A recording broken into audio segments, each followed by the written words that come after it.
Hello, hello! Magandang araw sa inyong lahat! Kamusta kayo? Panibagong araw at samahan niyo na naman kami sa A Day in Our Life dito sa UAE. For today's ganap nga, hindi na ako pinatulog ng wisdom tooth ko kaya naman bumangon na nga lang ako at umupo na nga lang dito sa may sala. Kung kailan December 31, saka naman sumakit yung wisdom tooth ko at maski nga rin yung gasol namin ay nakikisabay pa. Naubusan nga kami kaya naman agad nga rin kami nagpa-deliver. Kahit nga pala masakit ang aking wisdom tooth at medyo namamaga ang aking pisngi ay gumawa pa nga din ako ng aming handa. Balak din talaga ni Daddy na hindi na lang kami maghahanda at mag-order na lang kami ng kakainin namin dahil nga magna-night duty din naman siya. Tapos sa December 1, matutulog lang siya sa umaga at sa gabi naman ay may duty nga ulit siya. Tinanong nga rin niya ako kung okay lang ba sa akin na hindi niya ako matulungan sa pag-prepare ng aming handa. Kako, ayos lang basta alagaan niya nga si Zane. At alam niyo ba, habang abala nga ako dito sa may kusina, siya naman ay busy nga rin sa paglilinis ng aming bahay. Kahit hindi ko nga inuutusan yung asawa ko ay may kusa nga siya sa mga gawaing bahay. Nagtupi nga siya ng mga damit namin tapos nagpalipangan ng aming kobre kama, punda at kumo. O diba, bago daw salubungin yung bagong taon, dapat malinis nga daw yung bahay para nga pumasok nga din daw yung swerte. Kayo ba, naniniwala ba kayo dun? Anyway, una ko nga palang ginawa etong macaroni salad namin na paborito nga namin ng asawa ko. Sa dami nga nito, aabot na hanggang 2025. Char.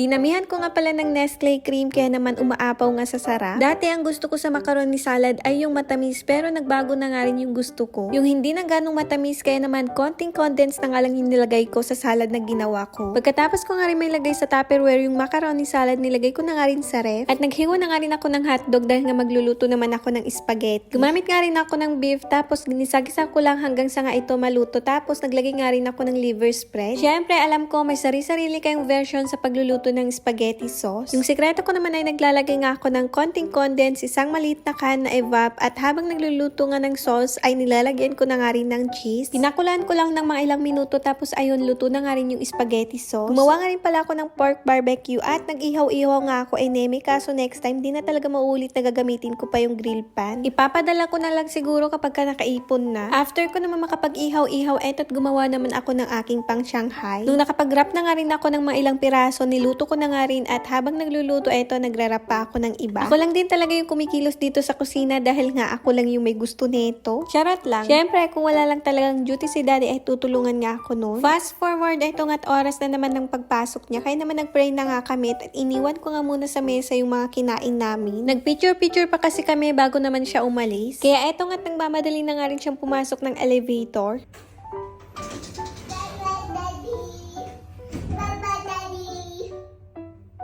Come on, let's sit down there now. Come on.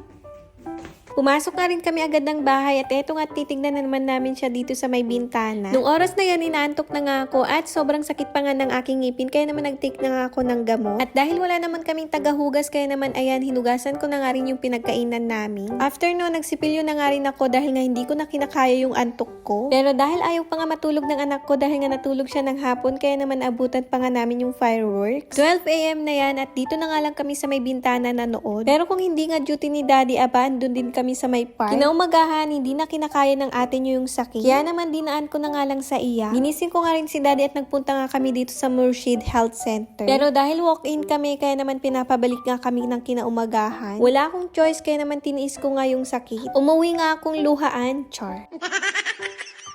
Ito naman nung January 2 na at ayan, magang-maga na nga yung aking pisngi. Pangiting-ngiti pa yan pero masakit yarn.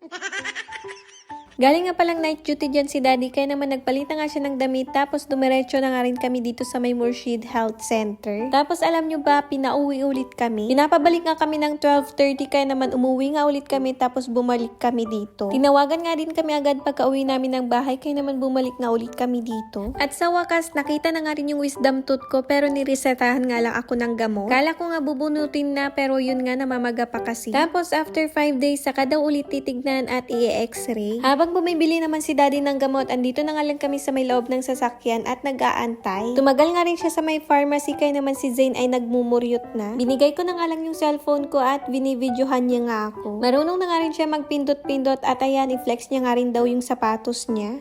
Makalipas naman ng 30 minutes, lumabas na nga rin si Daddy sa may pharmacy. At eto naman yung ititake kong gamot na antibiotic. Pagka-uwi naman namin, dumiretso nga rin kami dito sa may Kabayan Supermarket para bumili nga ng Hansel. O siya, paano? Hanggang dito nga lang muna sa susunod ulit. Bye-bye from day. Wow, for a face to pour.